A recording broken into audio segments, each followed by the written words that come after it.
Well, East Coast girls are hip, I really dig those styles they wear. And the Southern girls with the way they talk, they knock me out when I'm down there. The Midwest farmers' daughters really make you feel alright.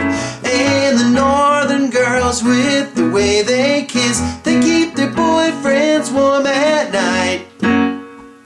I wish they all could be California. I wish they all could be California. I wish they all could be California girls.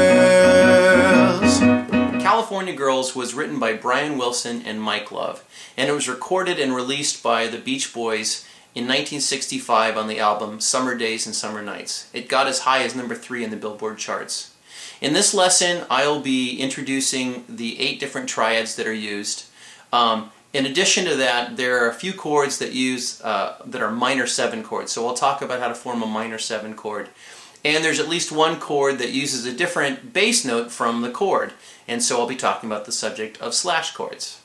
So A/B means that A is above B. And so what that means is there's an A chord, A, C sharp, and E, 1, 3, 5, over a B.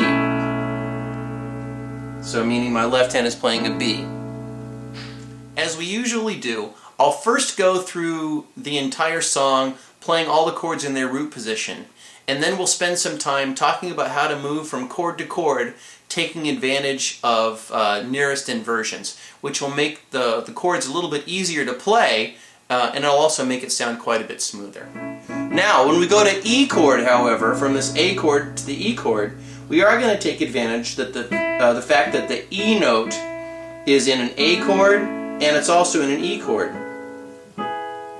And what we're going to do is we're going to say that this E note is on the top of the A, and we're going to keep it on the top when we make an E chord. So an E chord is an E, a G sharp, and a B. So what I'm going to do is instead of moving my hand up here, is I'm going to, with the bottom part of my right hand, I'm going to do the G sharp and the B. In the advanced song-specific technique section of the lesson, I'll talk about the intro, which is actually done with quite a few instruments, but I'll give you some clues into how to play it on the piano. And we'll also talk about the bass line, the dum-ba-dee-da, and how to do that as we move from chord to chord. And we'll talk about the different rhythms in the song, including the way to end the verses on the way into the chorus. Bump, bump, bump. I'll show you how to think about that. It hits on 2 and then and 4. 1, 2, 3, and 4. So come on over to TotallyKeyboards.com, where you can find the lesson for California Girls and for many other songs. And while you're there, why don't you check out my free lessons, Totally Keyboard's Top 9 Tips to Keyboard Mastery. Alright, we'll see you there.